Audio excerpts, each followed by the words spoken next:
Hello, Papper people. God dang, it's good to see you guys again. It is I, Jason. Welcome to my channel, The Lanky Lefty 27. And today I got all dressed up for you. It's a very important video. Look, almost even ironed it. Today we're gonna go over a very important topic. It is 5 tips to using a CPAP mask. Your greasy, oily, dirty, stinky, nasty mask, it's not going away on its own. Support this channel by trying MaskBrite at maskbrite.com or Amazon. Now, if you're new to CPAP, you probably don't know any of this stuff, but if you're maybe struggling at this point, some of these might actually be helpful. Wouldn't that be great? Okay, before we get too far into this, please do me a favor. If this video is helpful to you at all, please give it a thumbs up. If you haven't yet, maybe subscribe to the channel. And if you have any comments, please leave them in the comment section down below.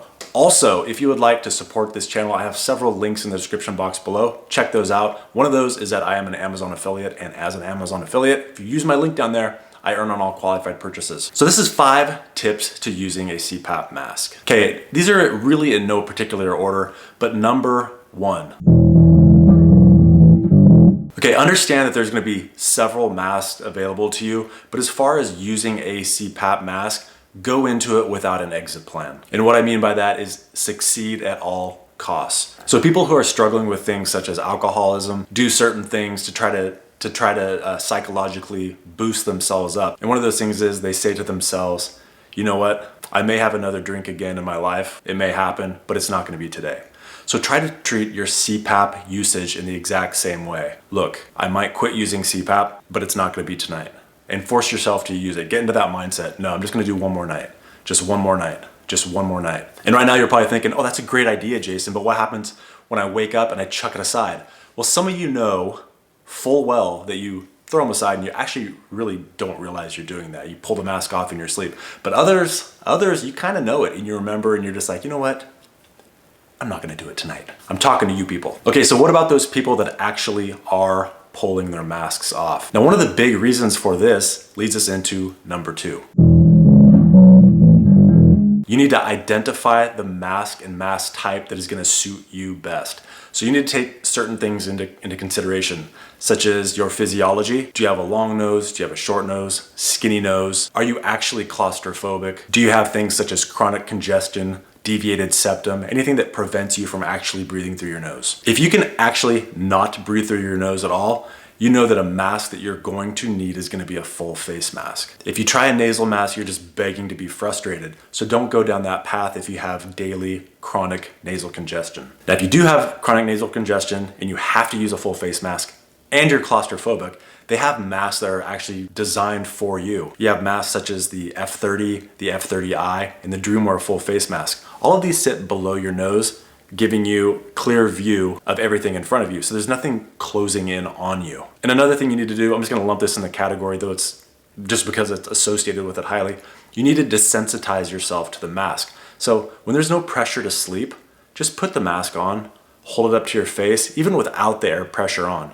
Just hold it there, get used to the idea of it being there. Once you're comfortable with that, go ahead and plug the tube in, turn on the air pressure, and then get used to it that way. Again, when there's no pressure to sleep, maybe you're reading, watching TV, just forget that it's there and use it without the pressure to sleep. It goes a long way in acclimating to the use of CPAP. Now is a great time to mention that this video is sponsored by cheapcpapsupplies.com. This transition is so seamless, you don't even realize you're watching an advertisement right now. If your only problem is finding a comfortable, affordable mask, Cheap CPAP Supplies is the place to go. Don't click off Clive. You can tell this is part of the actual video. If you're not satisfied with your mask, you have 30 days to return it and they will get you a new mask. You have store credit. 30 days to try out a mask. How generous is that? Look at this. They have tons of full face masks. You click on this, you can save a ton of money. Also, just pick out the headgear size and cushion size. You go into edit your cart and you can use VIP 30 to get what? 46 bucks off. That's ridiculous. Wow, that's a good price! But they also have another code. Now this is Lefty60 and this is my code.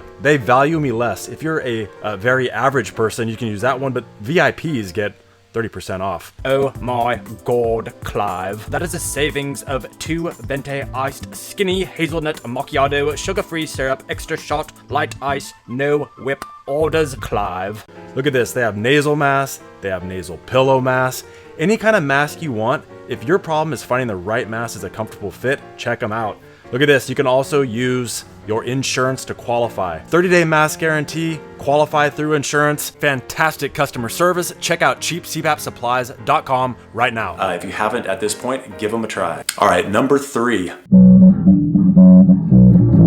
Make sure that you are on the correct CPAP pressure. Now, another really important thing to actually using a CPAP mask is, are you on the right pressure? A lot of times patients go home and they're not even on the right pressure. If you're not on the right pressure, it ain't gonna work for you. And usually people blame it on the mask. Blame it on the mask. You did this. It's your fault. No, I'm sick of your excuses. Get the hell out of here. Hey, don't come back. Idiot. Total idiot. Screwing up my sleep. Oh, god dang. What? No, you're not forgiven. Just get the hell out of here.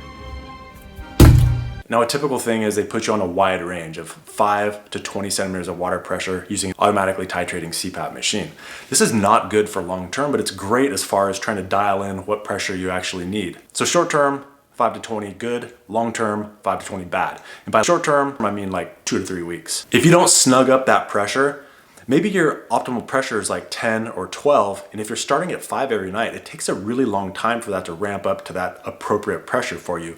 During that time is when you're basically Suffering. probably when you're even ripping off the mask and deciding, you know what? This isn't working for me. Another thing it does is if you have any mask leak or mouth leak, it'll actually ramp the pressure up all the way to 20, then you're waking up and it's blowing you away. You really have to get yourself dialed in on the appropriate pressure. Now, flip side of that is sometimes people go home from the lab and they actually are on a static single pressure with CPAP. Now, a lot of times labs actually get this wrong, so it really behooves you to look into this yourself. And how can you do this? There's a free program called Oscar. You can go to sleepfiles.com and there you'll see a link for Oscar. Click that link, download it. It's 100% free. I have several tutorials on how to use it. It shows you what to look for, things to not worry about, things to worry about. I'll link those videos down below. If it's absolutely just overwhelming for you and you can't figure out for yourself, I have a website called axgsleepdiagnostics.com where I will log on to your computer and you and I will talk about it. I'll look at your actual data, we'll figure it out, and we'll get a plan for you to go ahead and move forward and hopefully get everything resolved. So far, I have tons of satisfied customers, so just know that that service is available. But that said, you can totally, absolutely do this yourself. But using a program such as Oscar will really allow you to see every single breath you take and what pressure you're at on that. You can also dial in and see if there's any mouth leaking or mask leaking going on that would be adversely affecting your CPAP therapy. So that brings us to the next one, number 4. Look for mask leaking, look for mouth leaking, and resolve it. Now, like I said before, Oscar is a wonderful tool to see if there's mouth leaking or even mask leaking. Now, what's the difference between the two? Well, mouth leaking is obviously when you're just using a nasal mask or a nasal pillow mask and air is shooting out of your mouth. Now, you'll usually notice that you'll have a really dry mouth in the morning, maybe a hoarse throat, but most people recognize that they have beef jerky tongue. Now, even if you're using heated humidity, it doesn't always keep your mouth closed, and so you may be suffering from a mouth leak. There are several things you can try. You can try a chin strap, which you can try a double-sided boil and bite mouth guard. You can try a soft cervical collar. I'm gonna be checking out a couple other products here in the very near future. One is Somnifix. I don't know if it's gonna work or not. And the other is basically denture cream. It'll help keep my lips shut. We'll see if that works. No matter what you do though, you have to do something to resolve this because air is gonna be rushing out. You're not gonna be getting the therapeutic pressure. Your airway can still collapse when you're doing that. So resolve this with one of the methods I mentioned below. Now you might be thinking, well, I'll just go use a full face mask. That'll resolve the mouth leak. Not really. Because oftentimes your jaw will fall back. And if you're using a full face mask, now your jaw, pretend like this is my jaw, it collapses back. And now what fit here no longer fits and you get air leaking out of the side.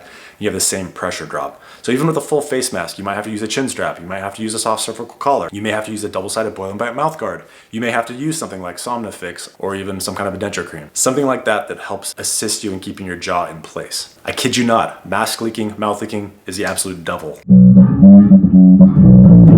And the last thing you need to know about using a CPAP mask is that the air pressure, the delivery, and breathing is gonna feel completely different to what you're used to.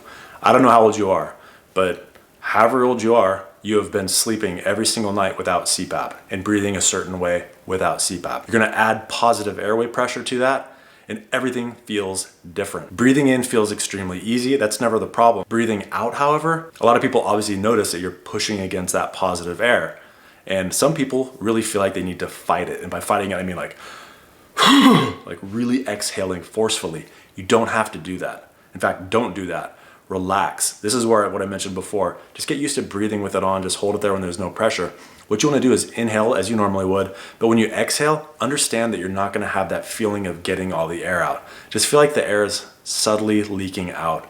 Exhaling is actually a very passive thing. You don't really have to think about it at all. And you're not going to be holding on to CO2 either. Don't worry about it. Just breathe in like you normally would and just let your lungs relax. Let them expire any air they need to do. You don't have to force it out. You do that, you're asking for a panic attack.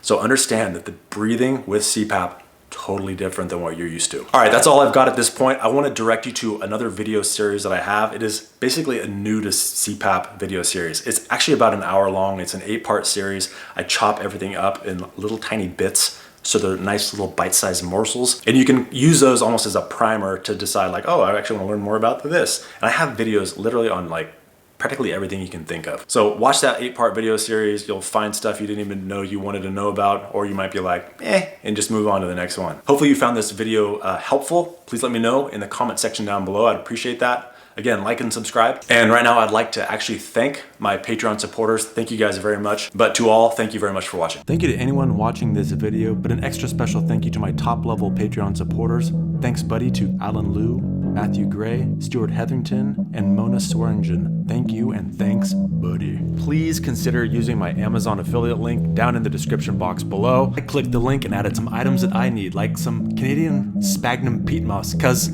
I'd grown a blueberry. I even got some replacement filters for my fridge because my family will never understand hose water. And I had to get a replacement screw for my Stay Right pool filter because I discovered I have very strong forearms and I am still a thick boy. Well, damn, if you can't go to bed on no chase, what the hell could you go? Stick it out. Even white boys got to shout. Baby got back.